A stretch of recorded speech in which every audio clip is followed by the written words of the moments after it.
Russia is down 4 warships, a tanker and a helicopter in a historic week where America has asked Ukraine for help to shoot down Iranian drones being fired across the Middle East.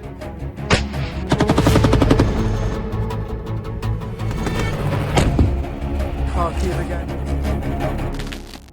My name is Jerome Starkey, I'm the defence editor of The Sun, and this is Frontline, your weekly roundup of the most important news from the war in Ukraine.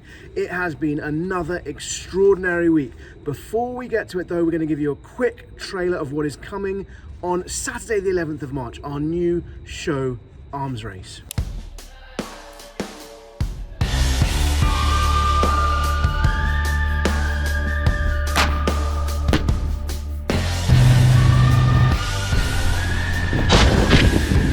So here it is, the Challenger 3. You can watch that on YouTube, on The Sun's channel, the same place that you find Frontline, and thank you for watching Frontline. This was a week of historic strikes, not only by Israel and America on Iran, but also an extraordinary array of attacks by Ukraine, successful attacks against Russia. We're going to start with what's happened in the port of Novorossiysk, in the eastern edge of the Black Sea. That is where Russia's Black Sea naval fleet retreated to from Crimea earlier in this conflict, as Ukraine made so many successful naval attacks. On the night of the 1st into the 2nd of March, that was Sunday into Monday, Ukraine launched a massive wave of drone strikes. Russian officials saying some 172 drones fired at the city, at the port infrastructure, and at Russian warships. The first thing we learned about was the strike on the Shiskaris oil terminal. That is a huge terminal with 7 loading bays where ships can fill up with oil from piped across Russia. It can move up to 700,000 barrels a day. Commodity analysts saying that at the time it was hit, it was moving about 500,000 barrels a day. Extraordinary footage of those fireballs erupting over that terminal as some of the oil ignited. But it wasn't just a hit on Russia's oil infrastructure, which has played such a important part of Ukraine's attempt to degrade the Russian war machine. It was also a strike against what is left of Russia's Black Sea fleet, and details of how successful that strike was have been trickling out over the course of the week as Ukraine does its battle damage assessment. The minesweeper Valentin Pikul was hit. 2 submarine ships, including the Yesk, were damaged, but the most significant was the frigate, the Admiral Essen frigate, which we understand had 8 caliber cruise missiles on board. Now, these ships were not sunk, but they were significantly damaged, and satellite imagery of the Admiral Essen appears to show key parts of its upper infrastructure, its radar infrastructure damaged, and that will make it difficult for that ship to operate, certainly to fire its caliber cruise missiles. Those are enormous weapons which can hit almost anywhere in Ukraine and have been repeatedly fired from ships and submarines at targets in Ukraine.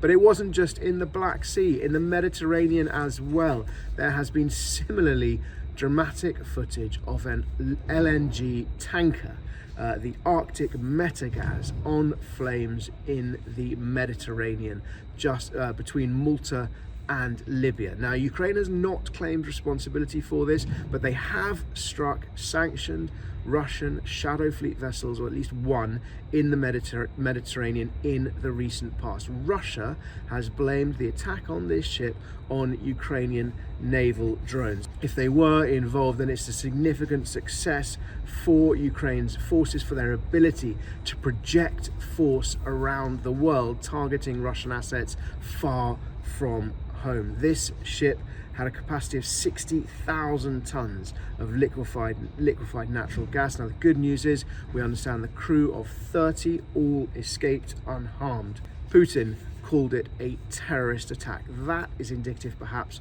of the pain that these strikes might be starting to cause Russia.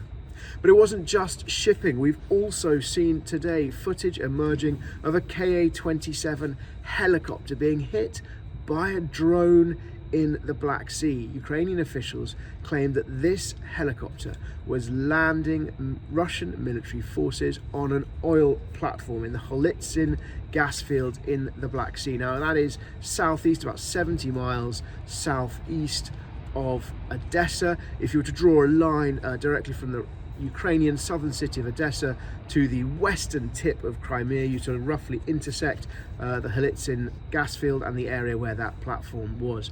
Ukrainian officials are saying that that platform was being used as a surveillance and electronic warfare hub by Russian forces. So they've fought over these platforms before, not so much because of their potential for oil revenue, but because of their potential as sort of staging posts for other operations. And Ukraine launching so many naval operations across the Black Sea, both on the sea, under the sea, and of course the aircraft drones flying over the Black Sea, that Russia would want to try and have those positions to track, intercept, at least know what is happening. In some of the most extraordinary political news, President Zelensky has said partners, including the United States, have asked Ukraine for help to intercept the waves upon waves of Iranian drones being fired from Iran across the region in the wake of a US-Israeli attack on Iran. So you couldn't have missed it, but just in case you have, just in case you're so focused on Ukraine, a quick recap.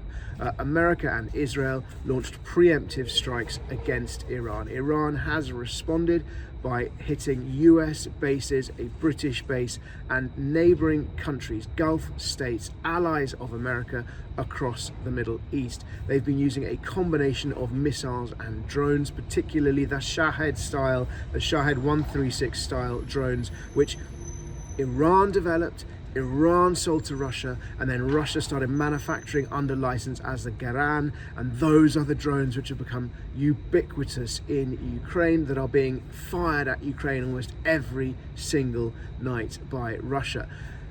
The combination of missiles and drones in terms of quantity, in terms of large, fast missiles, low, slow flying drones, does present air defense systems with many problems, partly because of scale, partly because they get spoofed, they get overwhelmed, and we have seen that. We've seen that these strikes have been getting past large numbers of US Patriot air defense batteries and the other air defenses that allies have in the region.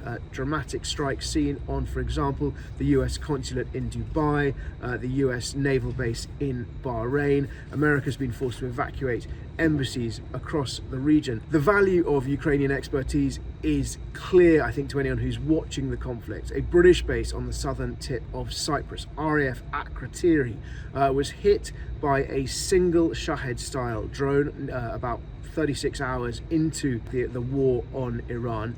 That has caused a lot of questions, political difficulties for Keir Starmer in the United Kingdom, partly because of the lack of air defences or known air defences on the base. Now that base is protected by ground troops. There wasn't a British warship in the region. British destroyers are the most sophisticated air defence weapons at the United Kingdom's disposal, and one will now be steaming to the southern tip of Cyprus. A couple of interesting things about that strike, as we've looked at it quite closely. British officials saying that it was airborne for at least an hour. They believe it was not fired from Iran, but other officials, Cypriot officials, suggesting more likely fired from Lebanon, likely by Iran-backed Hezbollah militants. Royal Air Force Typhoon jets, which provide air defence to the area, were unable to shoot it down, and it hit a hangar on the base which is used by US forces. So that it's used by it's used by a top secret US spy plane program known as Operation Olive Harvest, where U-2 Dragon Lady planes are based. They've been based at Akrotiri for decades. The reason I mention that is it shows that this drone, that a simple, relatively simple Shahed-style drone, managed to evade air defences. It was only detected when it was about 20 miles out, and it managed to target very precisely. If we are to assume that the hangar it hit was its target, that it managed to deliver a precise strike, a reminder of the threat, the relative sophistication of the threat, even though it's delivered by what are now relatively simple weapons.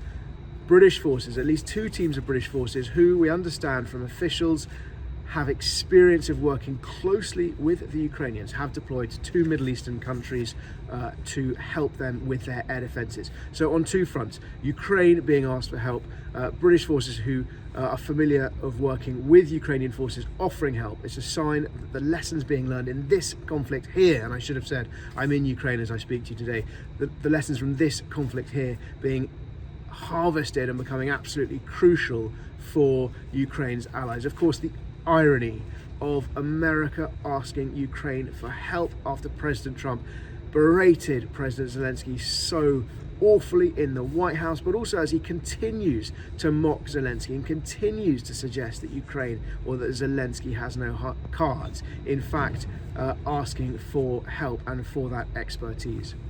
President Zelensky made a really interesting observation about air defense missiles. He suggested that more Patriot missiles have been fired across the Gulf since the war in Iran started than have been fired in Ukraine since 2022. That is an extraordinary indication of the scarcity of those high-end interceptor missiles in this country, their abundance in the Gulf, on American bases and allied bases in the Gulf, and a reflection of the alternatives that Ukraine has developed, the sovereign alternatives, the interceptors. And he indicated that whilst Ukraine may be unable to pass sophisticated weaponry to its allies because of that scarcity, it can certainly share its expertise, and indeed it may well be able to share some of those interceptor drones, because my understanding is that Ukraine has been able to manufacture so many of them so successfully that it does not currently have a shortage of interceptor drones. Those things can change, and that brings us probably quite neatly onto Russian long-range strikes. Over the last 7 days, Russia has unleashed about 950 missiles and drones at targets across Ukraine. That is a low number, and that makes me slightly nervous, because when we see a lull, it is normally because Russia is building up a stockpile ahead of a major and significant strike. And we've heard warnings this week that there might be a shift in tactics. As the weather warms up, Russia might stop targeting power plants, electricity generation and thermal power plants, and target water infrastructure as well. This is part of Russia's deliberate attempt to try and break the will of the Ukrainian people to continue this fight. It is without doubt a war, a campaign targeting the civilian population. Their forces, of course, continue to blast their way, or at least to sort of hit the brick walls of Ukrainian defences. I was looking for quite hard for news of significant Russian advances this week, because there are normally some, however small. But effectively, they've been pushing hard in Kharkiv to no real avail. They've been pushing hard, and that's mainly to the east of Kharkiv.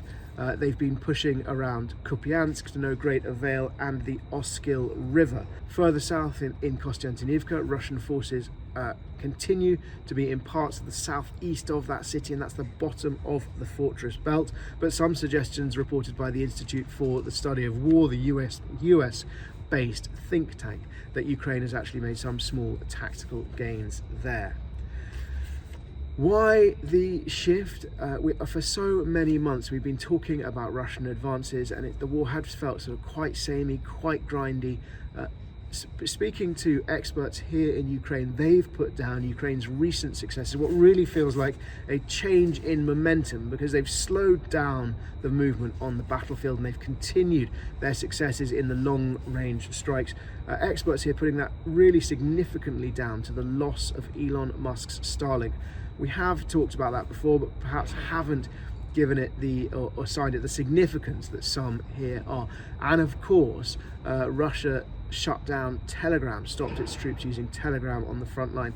Interestingly, suggestions here that might be linked to chatter in Russia about forced mobilization. That's quite speculative, but suggestions Putin might be under pressure to launch forced mobilizations to backfill his battlefield losses. A quick roundup of the other news we've seen this week. Satellite imagery analysed by open source experts appears to show Ukraine have been digging significant trenches over the winter months around Kharkiv city.